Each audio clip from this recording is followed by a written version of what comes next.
लक्ष्मण को मूर्छित देखकर मेघनाथ आकाश से उनके पास आया। वह उन्हें उठाकर रावण के पास ले जाने लगा, किंतु लक्ष्मण शेषनाग का अवतार थे।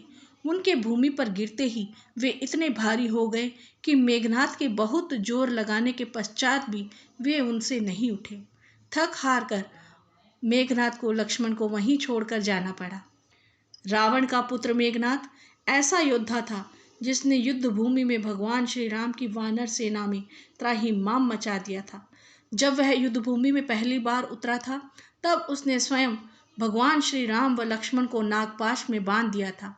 यह इतना शक्तिशाली अस्त्र था जिससे दोनों भाई मृत्यु के मुंह में धीरे धीरे जा रहे थे, लेकिन गरुड़ देवता ने आकर इन्हें बचा लिया था। गरुड़ देवता ने अपनी चोंच से नागपाश को काटकर उन्हें मुक्त करवाया था। अब यह दूसरी बार था जब मेघनाथ युद्ध में आया था। इस समय वह अत्यंत क्रोधित भी था, क्योंकि उसके नागपाश अस्त्र को विफल कर दिया गया था। आज वह रणभूमि में कोई ऐसा आघात पहुंचाने आया था जो शत्रु की हिम्मत तोड़ दे। इसी युद्ध में उसने भगवान श्री राम के भाई श्री लक्ष्मण को एक बाण से मूर्छित कर दिया था। आज हम उसी युद्ध के बारे में जानेंगे। इससे पहले अगर आपने मेरे चैनल को सब्सक्राइब नहीं किया है तो कर लीजिए और नोटिफिकेशन बेल को भी ऑन कर दीजिए। इससे हमें और भी अच्छा कार्य करने की प्रेरणा मिलती है। मेघनाथ की गर्जना सुनकर लक्ष्मण अपने भाई श्री राम की आज्ञा से उससे युद्ध करने पहुंचे। लक्ष्मण ने इस बार भी मेघनाथ के साथ भयंकर युद्ध किया, किंतु वह अपनी माया का प्रयोग कर रहा था, जिस कारण लक्ष्मण का उसे परास्त करना कठिन था। उसके तीव्र बाणों की वर्षा व किसी भी दिशा में युद्ध करने से लक्ष्मण व्याकुल हो उठे, क्योंकि मेघनाथ अपनी माया का प्रयोग करके इस तरह से वर्षा कर रहा था जब वह किसी को दिखाई नहीं देता था। मेघनाथ अपनी माया का इस्तेमाल करके आसमान से चारों दिशाओं से बाणों की वर्षा कर रहा था, जो लक्ष्मण को बिल्कुल समझ नहीं आ रहा था कि वह क्या करे। वह अत्यंत व्याकुल हो उठे और अपने भाई भगवान श्री राम के पास गए। मेघनाथ के कपटपूर्ण युद्ध से क्रोधित होकर लक्ष्मण ने अपने भाई श्री राम से ब्रह्मास्त्र चलाने की आज्ञा मांगी। मेघनाथ निरंतर वानर सेना को समाप्त किया जा रहा था, किंतु भगवान राम ने लक्ष्मण को ब्रह्मास्त्र का इस्तेमाल करने से मना कर दिया।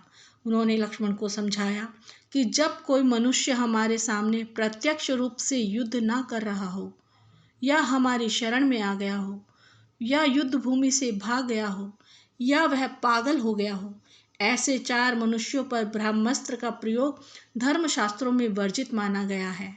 और मेघनाथ अपनी माया का उपयोग करके वह कपटपूर्ण युद्ध कर रहा है, इसलिए उस पर ब्रह्मास्त्र का प्रयोग करना धर्म में वर्जित माना गया है।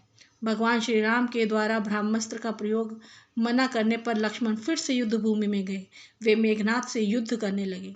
मेघनाथ आकाश में किसी भी दिशा से लक्ष्मण बाण चला रहा था, जिसका लक्ष्मण प्रतिकूल उत्तर दे रहे थे।